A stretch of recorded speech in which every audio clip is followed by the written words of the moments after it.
Assalamualaikum warahmatullahi wabarakatuh. Halo teman-teman. Sebelumnya saya akan memperkenalkan diri dahulu. Nama saya Ferdian Adi Saputra Nasran dengan NIM D1A118036 dari kelas Agribisnis C. Di sini saya akan membahas tentang ujian tengah semester mata kuliah Ekonometrika yang terdiri dari beberapa soal. Oke teman-teman, langsung saja simak penjelasan berikut. 1. Konsep ekonometrika. Definisi ekonometrika. Pemahaman saya tentang ekonometrika adalah hasil dari suatu pandangan ekonomi yang merupakan terapan dari matematika statistik pada suatu data ekonomi yang digunakan untuk mendukung model matematika ekonomi yang telah dibangun dan untuk mendapatkan hasil numerik. Ekonometrika berkaitan dengan penetapan secara empiris dari hukum ekonomi. 2. Konsep analisis regresi. Definisi dan pembagian atau klasifikasi analisis regresi. Pemahaman saya tentang analisis regresi adalah salah satu metode untuk menentukan hubungan sebab akibat antara satu variabel dengan variabel-variabel yang lain. Variabel penyebab disebut dengan bermacam-macam istilah, yaitu variabel penjelas, variabel independen atau secara bebas, atau variabel X, karena seringkali digambarkan dalam grafik sebagai sumbu X.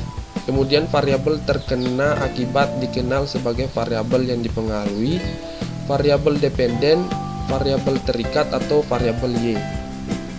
Dalam analisis regresi terbagi dua, yaitu regresi linear dan non-linear.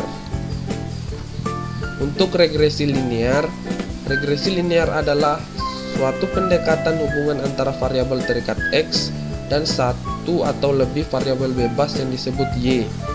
Salah satu kegunaan regresi untuk melakukan prediksi terhadap data yang telah dimiliki sebelumnya. Sedangkan regresi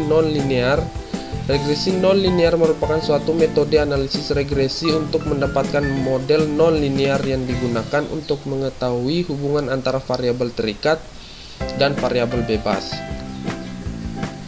Konsep metode OLS, Ordinary Least Squares. Pemahaman saya tentang OLS atau Ordinary Least Square adalah suatu metode ekonometrik di mana terdapat variabel independen yang merupakan variabel penjelas dan variabel dependen, yaitu variabel yang dijelaskan dalam suatu persamaan linear. OLS merupakan metode regresi yang meminimalkan jumlah kesalahan error kuadrat.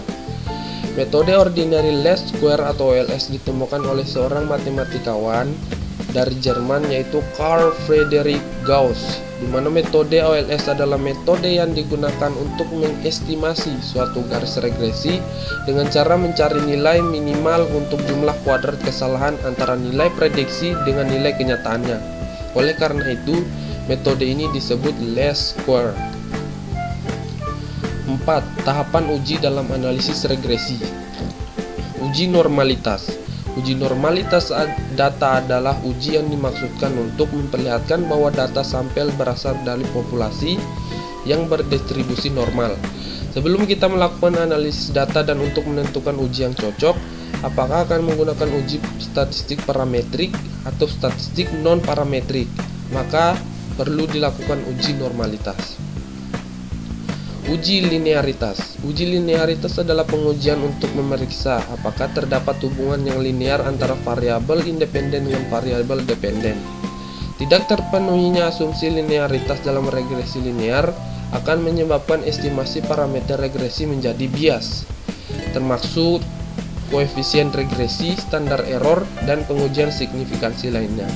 Metode regresi linear menjadi kurang tepat jika diaplikasikan pada data yang ternyata memiliki pola non-linear.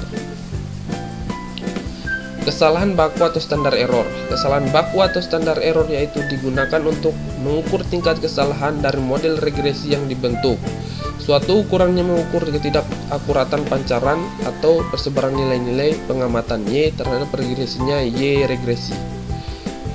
Koefisien determinasi atau R pangkat 2, yaitu koefisien determinasi adalah alat utama untuk mengetahui sejauh mana tingkat hubungan antara variabel X dan Y secara simultan atau keseluruhan. Intinya adalah bagaimana mengukur seberapa jauh kemampuan model dalam menerangkan atau menjelaskan variasi terikat. Uji simultan atau uji F. Uji F dikenal dengan uji serentak, simultan, model, dan ANOVA, yaitu uji untuk melihat bagaimanakah pengaruh semua variabel bebasnya secara bersama-sama terhadap variabel terikatnya, atau untuk menguji apakah model regresi yang kita buat baik atau signifikan, atau sebaliknya tidak baik atau non signifikan. Uji parsial atau uji T. Uji T dikenal dengan uji parsial, yaitu untuk menguji bagaimana pengaruh masing-masing variabel bebasnya secara sendiri-sendiri terhadap variabel terikatnya. Pengujian secara parsial ini digunakan untuk mengetahui pengaruh secara parsial antara variabel bebas dan terikat dengan melihat nilai T pada taraf signifikansi 5%. Kemudian 6. Perbedaan antara A. Analisis regresi dan korelasi.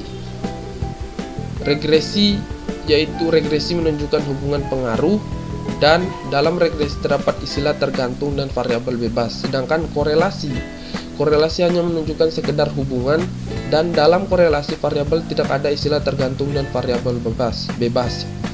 Dan B.